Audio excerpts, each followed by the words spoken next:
in the US, no job is small. There is no social divide between someone who is cleaning your house and someone who's staying in that house. You could work in the library. Same thing could be an attendant at the gym. That most of the time, 99% of the time, they are students. That's a good thing about American universities. They give you jobs. And if you think that you want that job, you don't wait until you finish your degree. You start working from now. As a new teaching style and learning styles, we focus on critical thinking. Our assignments are project based. In America, teacher want to interact with you. They see you as learning partners. And believe it or not, we also learn from your questions. In America, there is a saying, if somebody has an accent, that means that person knows at least two languages. And that's a good thing, rather than knowing only one language, right?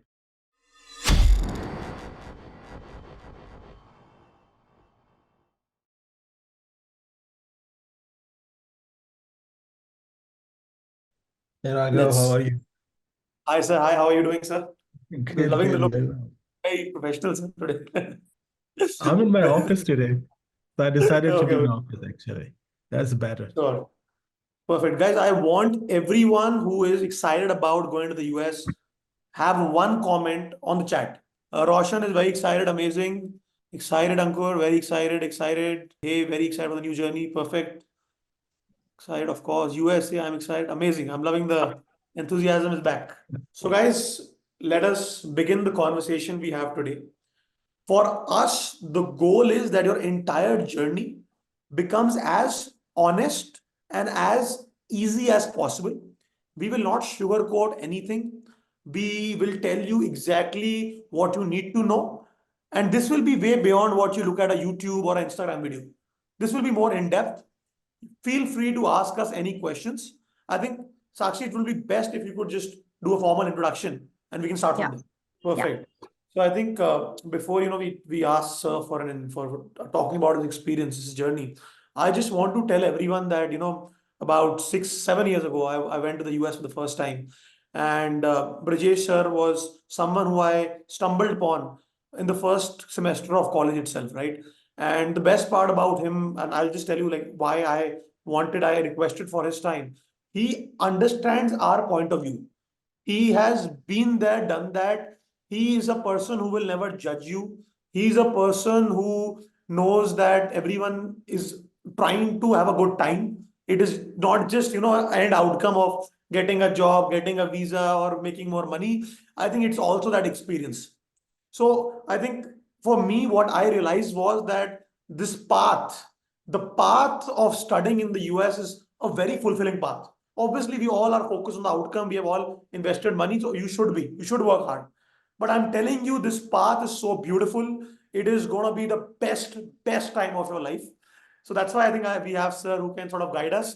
So, Sir, I would request if you could sort of talk about your journey, the switch from India to the US, and how has it been? Okay. Thank you, Raghav. Thank you, Sakshi. Thank you, everyone there that I see and I don't see on the screen. Uh, well, thanks for saying nice things about me, Raghav.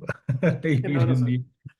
Well, so most of my degrees are from India. I had, including a bachelor's in science, biochemistry, undergrad degree, and two masters in Hindi and sociology, and then a management diploma and a degree in tantric philosophies and yoga, and an incomplete sociology PhD degree.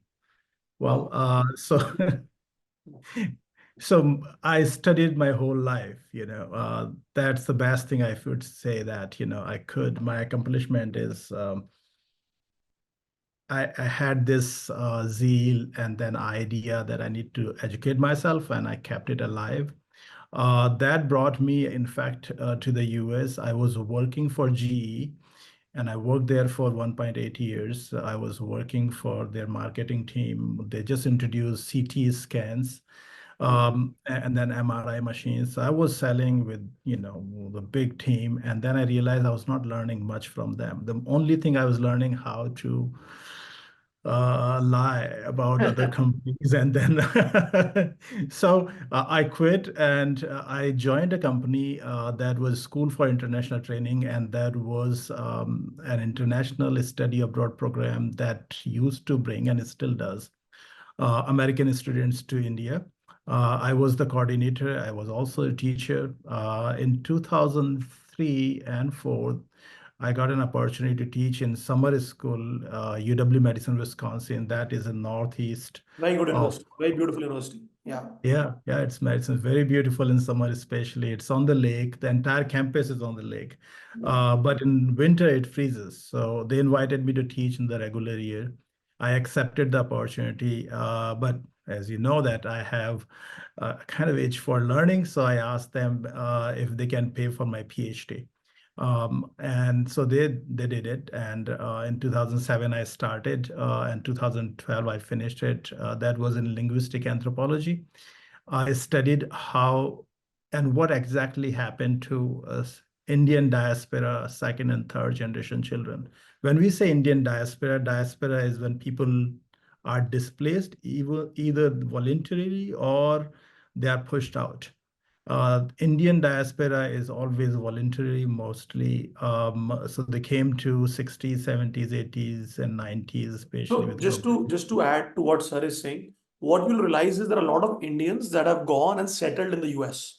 So when you will talk to them, they will be just as American as the people you see around you, but they look Indian. So you will Mhm. see a difference between American Indians and Indians, right? So, sir, if you would like just explain that, if that would be easier for people to understand. Yeah, exactly. So diaspora, as you said, that South Asian diaspora, that includes Indians, Pakistanis, Bangladesh, Bhutan. They look South Asians, but they were born there. So I have two daughters, and one of them is born in America. She looks very Indian. She wears saris in high school. She's Hmm. very excited about her culture. But when it comes to her ideas about like how progressive she is, you will see that she is very American, though she is still connected to Indian culture. So I studied that the whole group in general, and then learned that what are the challenges with language, culture, religion, and how they come up with a new identity. And that could be Indian American or American Indian. That what prefix they use it. They put American first or Indian first, or it could be both. So throughout my life, I studied students and I studied myself and I studied, with my children as well. I understand the fear and the excitement that you are coming in. I've already studied that formally and then formally then, and then also that, with my own experience. When I came in 2003, first time sitting on the airplane, I had really excited until I sat on the plane, and then after started thinking about everything. What if I go to the immigration desk and they find something in my papers and I'm rejected? All these fears and excitement.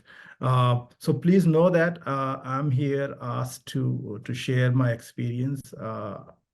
I'm sort of expertise as well, but at the same time, I'm here to share my own experiences Sir, and if I can advise you with something.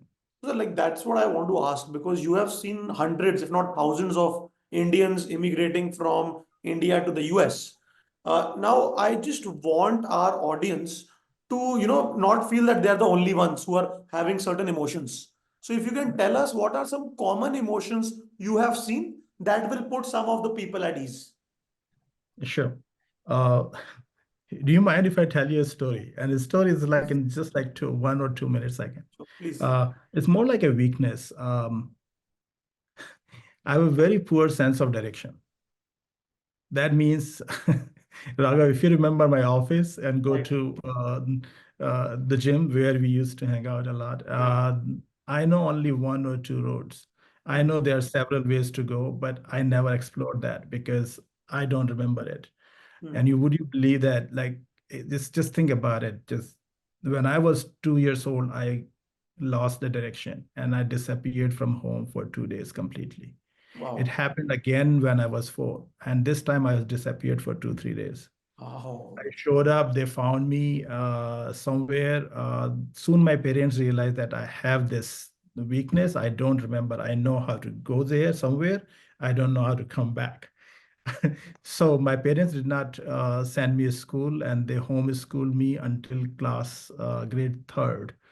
And so I took third grade exam in this school, and then I started formal school um, class fourth.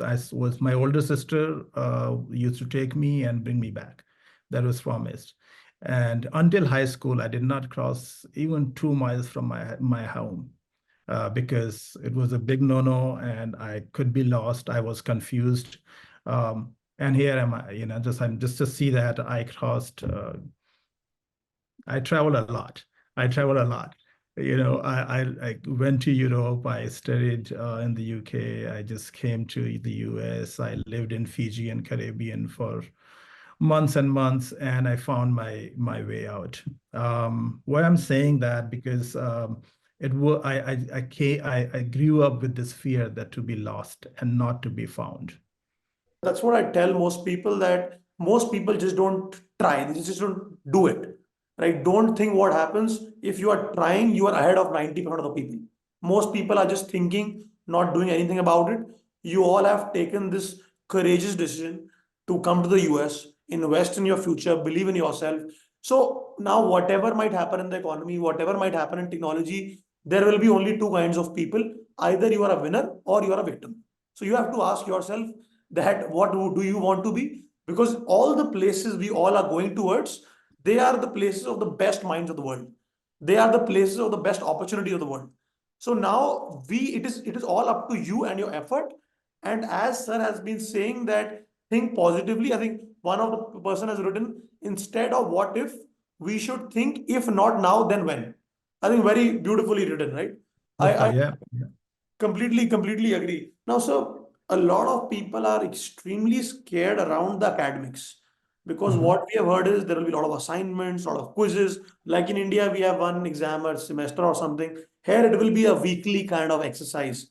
And Right. some people are saying that is it hard to cheat? Because that's a question a lot of people have.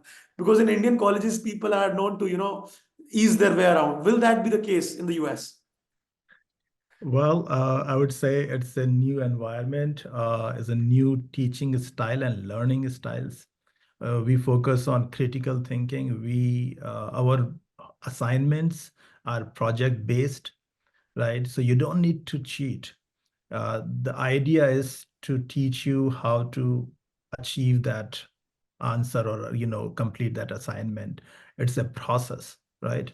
Um, it's hard to cheat. Yes, it will be soon. AI is, helping students, but at the same time, Canvas, they are also preparing AI. There's some tool that they can run your homework, and that will find out that if you had some help. I would say stay away from that. I'm in honor council. That means I'm part of one of the committees that, if people make mistakes with plagiarism or they look for an answer, or even they are taking their exam and they're looking around and accidentally you're curious that if your friend has done the home assignment yet or not, you look into the answer sheet and then you are asked to come and explain that, and sometimes you go on probation. So I would say it's um it's not a good idea. What I tell students, my students and other students that I deal with in honor council, that honor code, that is a code that you sign and you say that I will not cheat, right? And there are a couple of things written in everybody's syllabus. So go to a professor and say, ask them, when I'm doing this homework, am I allowed to consult with friends? Am I allowed to consult with my TA? How much I can copy from your handouts that you're giving it to us, from the question bank? Can I get answers from all different things? Can I use AI to cite? Because citation, right? How you cite is also important. So just you put information and then it prepares a citation, cite for you, citation for you. Can you use it? everything is there. And if you're in confusion, go and write an email right away when you see an assignment and tell that that's the help I'm thinking. If you say anything is objectionable, don't try to do that, because once you are put in probation, the second time you get in, then they give you 1 year probation most of the time, and that's not a good thing. You don't need to do that. You're already smart people. You just need to trust yourself and just learn the process. As Raghav was telling you, that the process is important, and that's the most fun part. When you step in an American classroom, you will feel acknowledged, right? You see that how well classrooms are made for that, right? Everything is about learning. They want to give you back. They acknowledge you. They acknowledge students as their clients, so they have to serve them really, really well. When you see the faculty and you go and see their background, you read these CVs. I would say just read everybody's CV and see that they might have the same journey that you are going to. Beside that, I would say there's an art of asking questions. So if you're in a classroom and if you're scared of asking question, So, like in India, sir, sometimes professors don't like if we ask too many questions. Is that the same case in the US? Like, I know that is not the case, but I would like you to say. and now that's not the case. Professors like interaction. They Mhm. want you participate in your own learning. It's not a banking model that used to be in the US as well, but in the 40s and 50s, when teacher thinks that you're empty barrel, you don't have any knowledge, and I have to transfer that knowledge. And I think unfortunately in India still many In there. institutions are using this model. In America, teacher want to interact with you. They see you as learning partners. And believe it or not, we also learn from your questions. So when students ask questions, not every time we have answer. And many times I just said that, let me think about the answer, let me come back to you tomorrow. I may not have this answer, right? So tell me one thing, right? That a lot of us here are a bit apprehensive about our English. We are a bit Mhm. scared that so like we come some people come from backgrounds which are very Hindi spoken or their own regional languages. So can Right. you tell us that if we are not that good at English, can we still ask questions? Yes, that's the thing. Nobody would correct you. They say like you should have used that verb, or that you started with past and you used future. That's not the case. People know that in any conversation, any dialogue, people are talking for a message, right? It's a responsibility for both the parties to figure out that message. If it is not clear, they would ask you again. I would say don't think about much on English part, because if you have English is not your first language, or you're not well versed in English, don't worry. In America, there is a saying, if somebody has an accent, that means that person knows at least two languages. And that's a good thing rather than knowing only one language, right? Right. You don't need to excuse or asking for the apologies all the time. My English is not good. Please forgive me if I don't, sound clear. You say that this is what I want, and you will not believe. I tell you this story, Raghav. You asked. My mother came in 2007 when my second daughter was born. Right. She does not know English. She speaks Hindi and Marwari because she's from Rajasthan. And she stayed 6 months and she made a lot of friends. Friends Really? who spoke only English, and some people, they did not speak English well. She made a friend who would speak only Chinese, no English. She would speak Hindi, no, right? Wow. No English. But my mother, if she meets you, she would say, English, no, Hindi, yes. That's it. And now your responsibility to communicate with me, Wow. right? That in a class you mentioned there will be a professor, there will be a TA, and Mhm. there will be a RA. Can you explain to us what is the difference between a professor, a teaching assistant, and a research assistant? Well, mostly in my classes, I have only TA, so I don't have a research assistant. But I can tell you that a TA is a help that you need to go and talk to, That's open for right? all. Like, every student can go to them.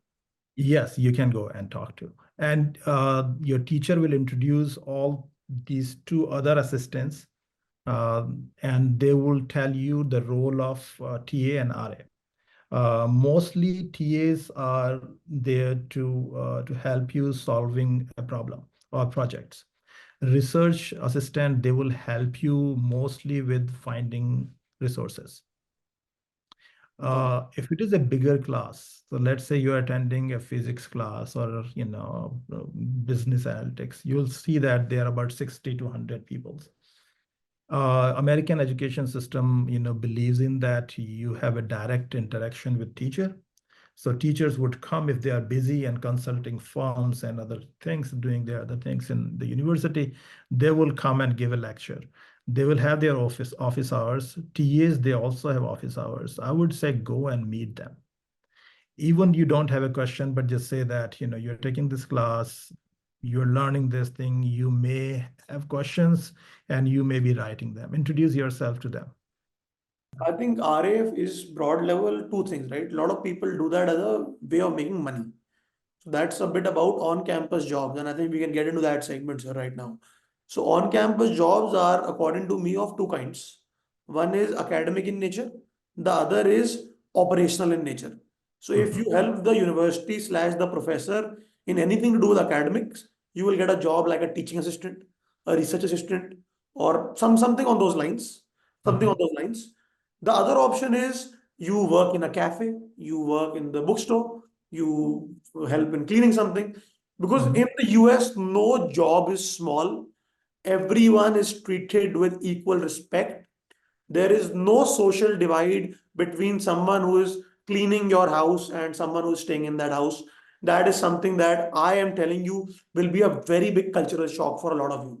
So I want to emphasize on the fact that keep your ego low. Focus should be on understanding that every human being is just doing their purpose, is just doing their job, nothing is less.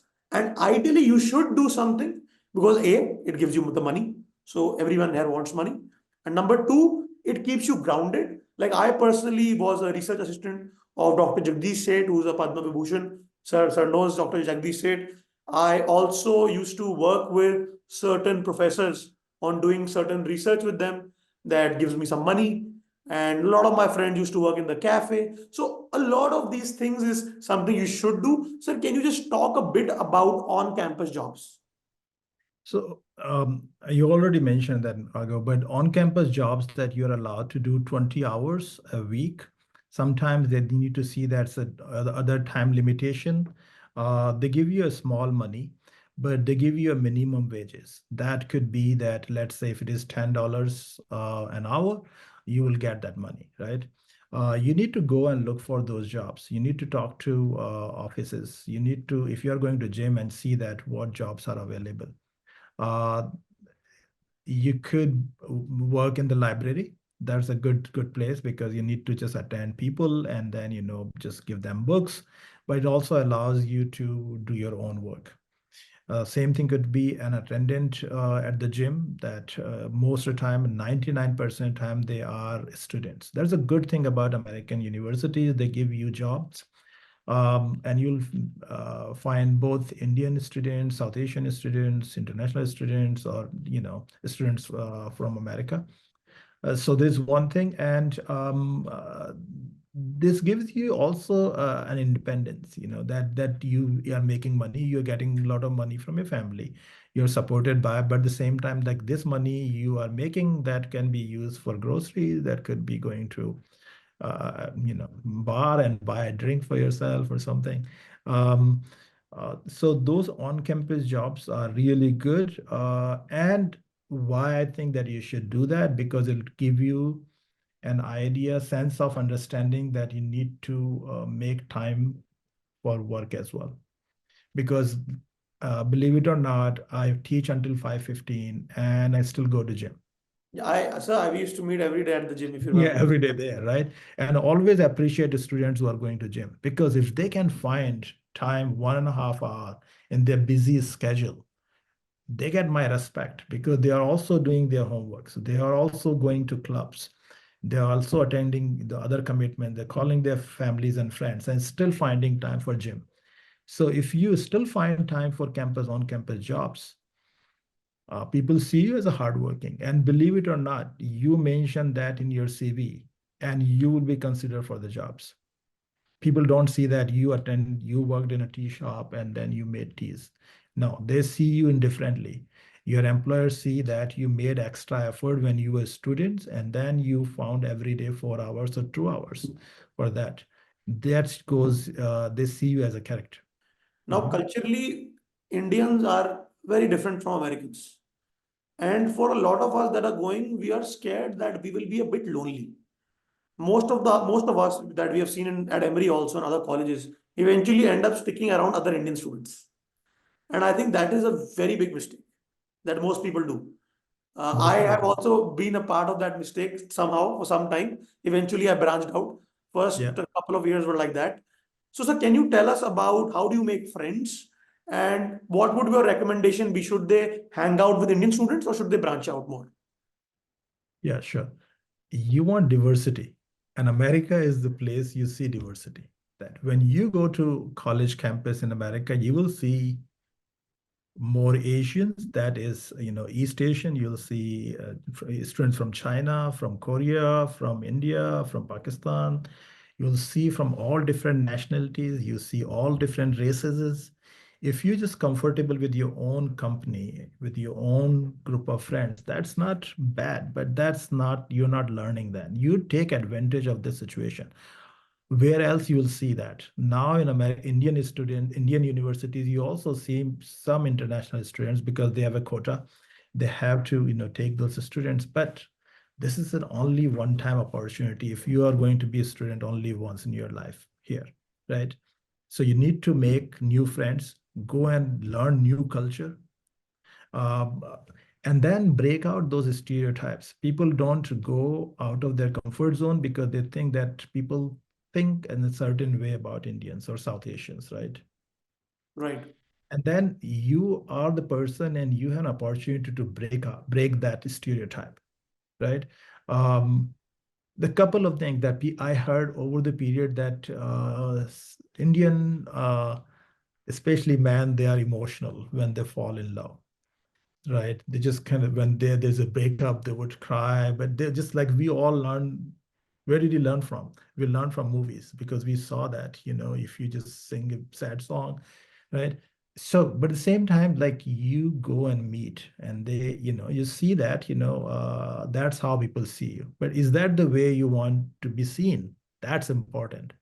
If you are confirming their stereotype, you're doing fine. I would say join clubs. There are tons of students clubs. If you just type in the university and then see how many clubs are there, every year more than 500 student clubs. You will find everything that you want to learn, right? You can learn calligraphy, you can learn Chinese, you can learn volleyball. I'm also, faculty advisor for, powerlifting club these days. Can I use your example, Raghav? Yeah. Sure, sure. Please, sir. Okay. So Raghav takes initiative. That I like. Explore, be excited. Don't attend your fears, and just if you entertain your fears, you're not learning. You're just limiting yourself. So don't limit yourself. No, sir, I completely agree, and I appreciate you for saying that. And I'll tell you guys from my personal experience that when you are in the US, you will realize a lot of people are extremely smart, but they don't end up getting the jobs. They don't Mhm. get end up getting better grades. They don't end up making friends. So what you realize is that it's not about you being smart. It's about other people liking you. So Mhm. please make it an initiative to talk to people, tell your story. People are very courteous in America. They're Mhm. very Mhm. generally courteous. Like, for example, when you open a door, you have to hold the door till the next person can hold the door or can get out. That is something which is a very basic thing. Like when I initially went to Mhm. the US, I used to just open the door and leave it. But then I realized everyone is waiting the door for me. So these are Mhm. small things. Start observing better and start executing and taking action on them fast. Because if you take it fast, it will become a habit.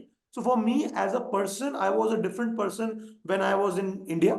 When I went abroad from the first week itself, because I was in a surrounding and I made my mind wired in a way that in this surrounding I need to behave in a certain manner. That became my new normal. And I believe Mhm. that new normal is a combination of what goods you had and what goods you could get out of it. So I would highly, highly recommend observe people around you, be extremely courteous, listen more than to speak, and take initiative as Sir just said. One thing I would say cultural, understanding, if somebody is asking you, how are you? It's not a question most of the time. If you're just passing, crossing, and they say, how are you? How do you do? How do you do? You don't stop and just tell your story unless they stop and ask you for that. It's a common greeting in America that how are you? How are you? What's up? What's up? It's all well, all well. They're not interested in. So just, but you'll learn a lot of new things. So we can prepare you for a few things and be open, learn from your mistakes. You'll be making mistakes, and those mistakes will be learning steps. Then at some point, you'll be educating what we are doing here for you. You'll be doing the same thing for other people. One question is that when I land in the US, what are certain checklists that I should know, like my phone number, my bank account, my carrier plan, so on. If you could like just tell us those top five, six things that one should know once they land in the US, because these guys are flying in the next 7 days. Yeah. Well, I would say have your passport copies with you, multiple places, at least for 1 year. Send it to yourself. That means an email somebody can access to share it with your family on a Google Drive, because these are the important document. With if you're not found with and your papers are not straight, that's a big challenge. You cannot do anything. You can be coming from a really big family, influential family from India, but if your papers are not straight, they will send you back and then they will ask you a lot of questions. So there's one worry that I always have that. But I resolved it that because I keep my papers straight, up to date, and then multiple places. Make sure that you don't leave your passport and your F1 visa and then I-20 in the check-in. It should be with you in carry-in or maybe at the place that a passport folder or somewhere. One thing, and the second thing I would say, make sure read the instructions when you go and approach the immigration desk. They don't want to just hang around as a group. You just see that people are on the line, they're waiting, right? When you arrive in the university, you will be opening bank accounts. So normally they ask your student ID, source of income, the bank that you already have. That could be anything. They just want a student ID, and they're very relaxed about opening an account. You will find there are a lot of phone carriers, right? They also come to your university. You can talk to people around. You could just go out, and then once they know that you're on a student visa, they will give you they'll help you with getting a phone as well. One thing I would say, make sure, and that has been done by many people accidentally. If you don't have a social security number, that means when you start working, even start making some money as a student, working in the library, you need a social security, or as working as a TA. If you don't have that, don't accept money in your bank, or don't accept money, because that is considered violation of your visa. As soon as somebody hires you, it's their responsibility to take you and file a social security number for you. If you accidentally receive some money, that is a violation and you have to leave the country and re-enter. You don't want that. And I saw it with a couple of people and I was sorry for them, because there's an anxiety process that will I be allowed to re-enter. And then is it like PAN card in India? Is more like Aadhaar card, but the numbers are so private that you don't want to share it with anyone. Yeah. So far, we failed in Big sharing. frauds happen. People do frauds on them. because this is the primary number, and then you keep it, you save it, you remind yourself, write it somewhere. um, did I answer your question, Raghav? Yeah, no, I think that that makes a lot of sense, sir. And I'll add a couple of things to what you just said. Two things: your university library is going to be a great resource because most of them are Barnes and Noble, and Barnes and Nobles has the phone carrier also there. AT&T is there. If you have to buy a laptop, it is there. They also have a lot of times banks, like small kiosks or banks. University would 100% have one or the Yeah. other bank, 100%. And So what is Barnes and Noble? Tell us. Barnes and Noble is a library. It's like it's not a library. It's a bookshop. It's a Is a bookshop. bookshop. Yeah, I just want to make sure that people are not Yes. aware of that. Yeah. Yes. So Barnes and Noble is a bookshop. It's a beautiful bookshop which every college has, which has a lot of overpriced books. Don't buy from there. No one buys. There are again one hack for all the books. If they ask you to buy a $200 book, just don't go and buy it. In most cases, sir, legally you can't say it. I'm not saying you are Mhm. saying it. I'm saying it. Legally, you can find websites to get that book PDF. Yeah. In today's Yeah. era, you don't need to pay $300 for a book. Right. Mhm. Yeah. Right. Raghav, you're also in publishing business, right? No, not anymore. No, But no, I, most of the time, you'll find those books in the library as well.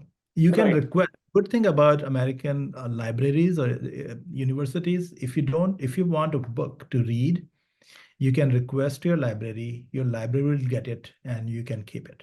And you can start, you can read it and bring it back. Yep, yep. Make sure that you carry some cash with you. That Mhm. should be little bit like I'm not saying a lot, like $200-300 or $500, like something like that, because it takes time to open a bank account. It takes Mhm. time for you to transfer your money. So it is like if you know what I mean, right? So for you guys, you have to make sure you have that little bit of runway. And Mhm. sometimes you don't know your phone got stolen, your card got stolen. So and in America, it's all about the money. You cannot just call like a relative or someone. So please carry some cash with you. And even if you have Indian rupees, you can carry that and get that converted. But carry some cash with you. Besides that, just carry some Indian medicines and then, Yeah, big one. contact, yeah, Big one. your doctor's contact, your family doctor or doctor that you can talk to in India.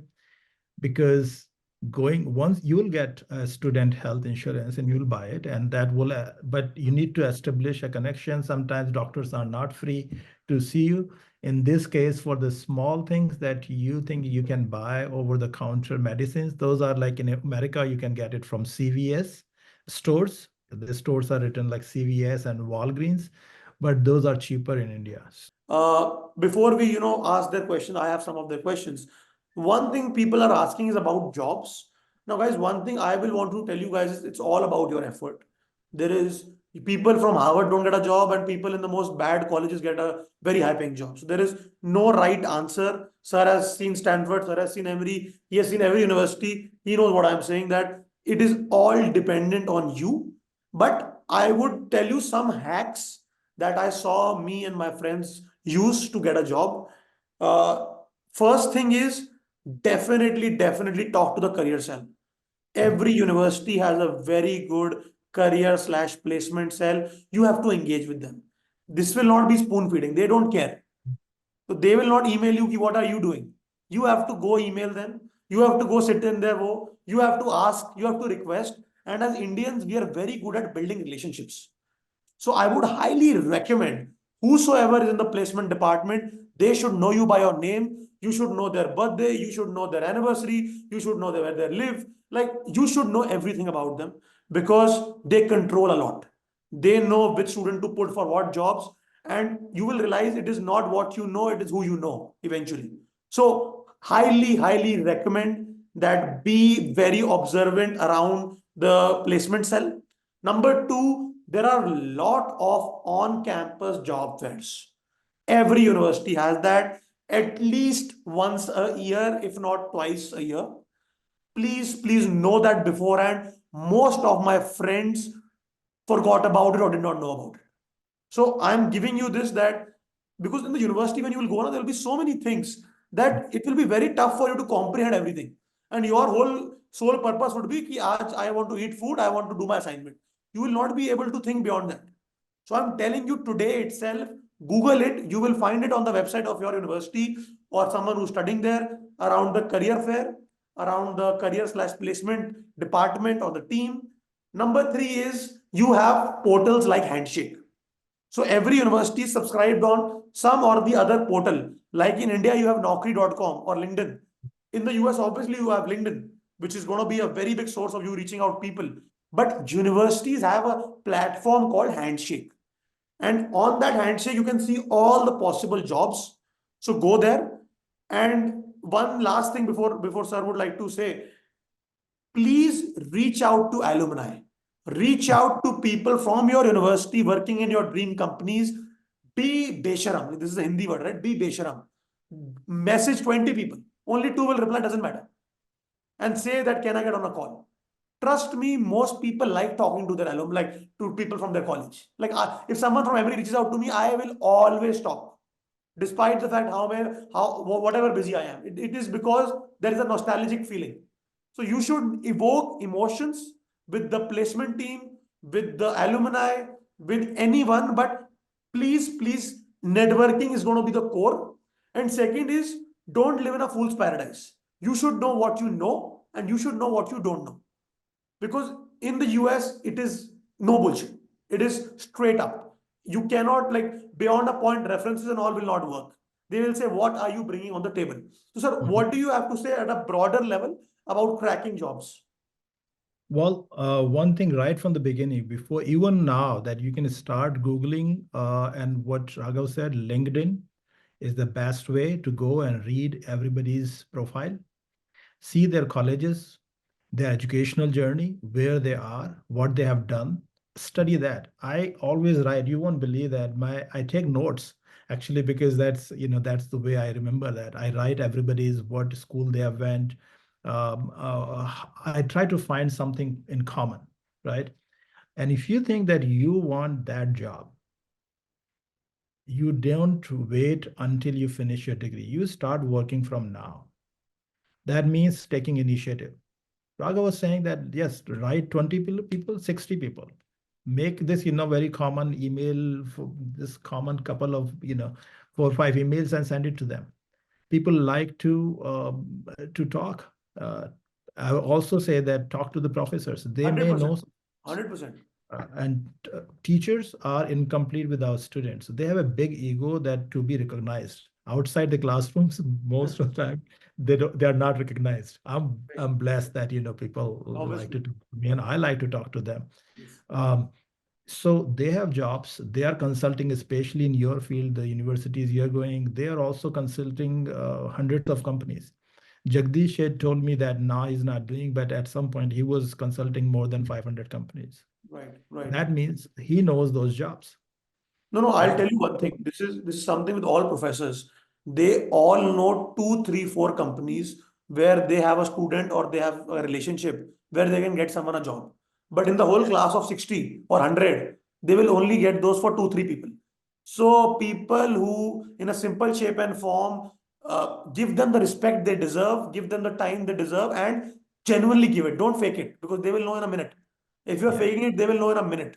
So you have to genuinely think of them like your mentor and sort of go to them and say, Ki, I am actually serious, actually passionate about this subject. Please help me out, and be persistent. They will value it.